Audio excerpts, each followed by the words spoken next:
அப்பனே முருகப்பெருமானே, பழனி ஆண்டவனே, அப்பனே போகர் பெருமானே, உன் பாதம் வணங்கி என்னுடைய அடிகளை தொடங்குகிறேன் அப்பனே.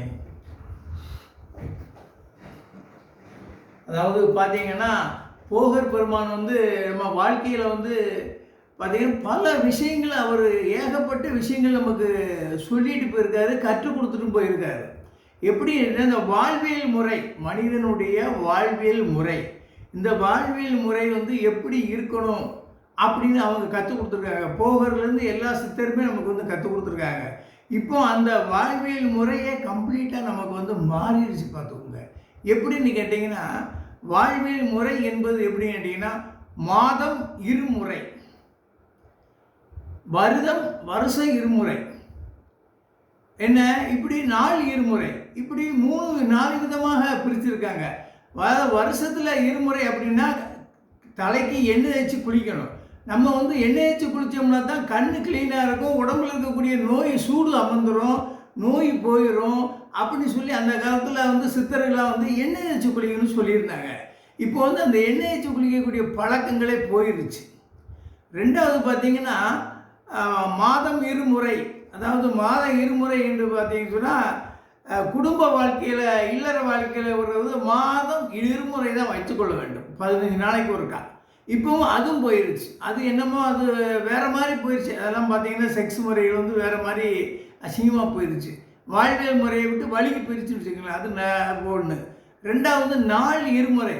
ஒரு மனிதன் வந்து மலங்கழிப்பது வந்து நாள் இருமுறை வந்து கண்டிப்பாக மலங்கழிக்க வேண்டும். அப்படின்னா தான் அந்த உடம்பு வந்து ஆரோக்கியமாக இருக்குன்னு அர்த்தம். அப்படி இல்லை, உங்களுக்கு இன்றைக்கி சாயந்தரம் கழிச்சிருக்கோம், 2 நாள் மலங்கழிக்கோம்னா உடம்புல ஹீட் பயங்கரமாக ஏறிடும், மூளை வந்துடும். இப்படி பல தொந்தரவுகளை கொண்டு வரக்கூடிய உடம்பு வந்து நம்ம ஆகாரம் உட்கொள்வது அதுவும் போயிடுச்சு.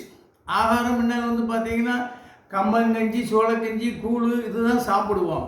இப்போ அதுவே கிடைக்காது. இப்போ வந்து வீட்டுகளில் கிடைக்கிறதுக்கு வாய்ப்பு இல்லை. இப்போ புறமே பார்த்தீங்கன்னா டிஃபன், இட்லி, தோசை, இப்படி சப்பாத்தி, பூரி, இந்த மாதிரி வாழ்வியல் முறைக்கு நம்ம போயிட்டோம்.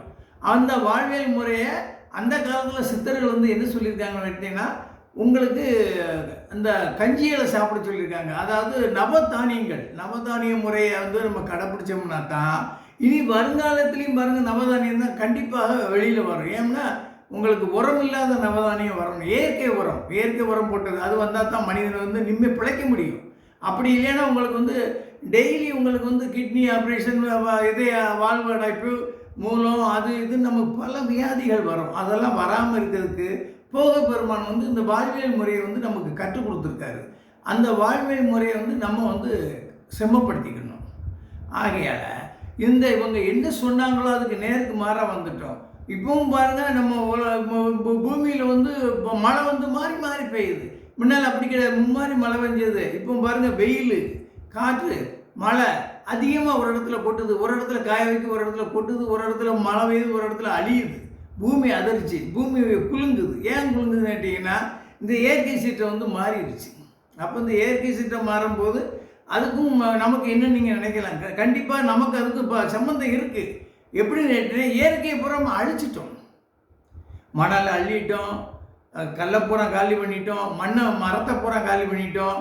மரம் இருந்தால் தாங்க நமக்கு இயற்கை சுவாசம் இருக்கும். இயற்கை சுவாசம் இருந்தால் தான் நமக்கு நல்லா இருக்கும். இது மாதிரி நம்ம வாழ்வியல் முறையில் பல விஷயங்களை வந்து நம்ம மறந்துட்டோம்.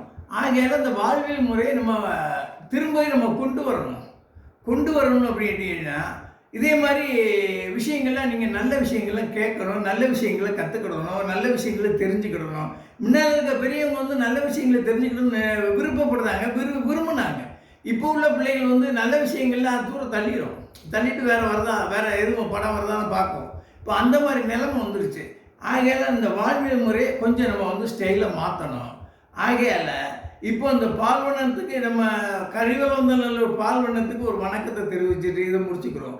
பால்வண்ணநாதா, பாக்கியநாதா, எம்பெருமானே, ஈஸ்வரா, நாராயணா, 4 வீட்டுக்கு நல்லது செய்வனே, 4 வீட்டுக்கு கெடுதல் செய்யாது இருப்பவனே, எல்லாம் உன் செயல் அப்பனே, எம்பெருமானே, முருகப்பெருமானே.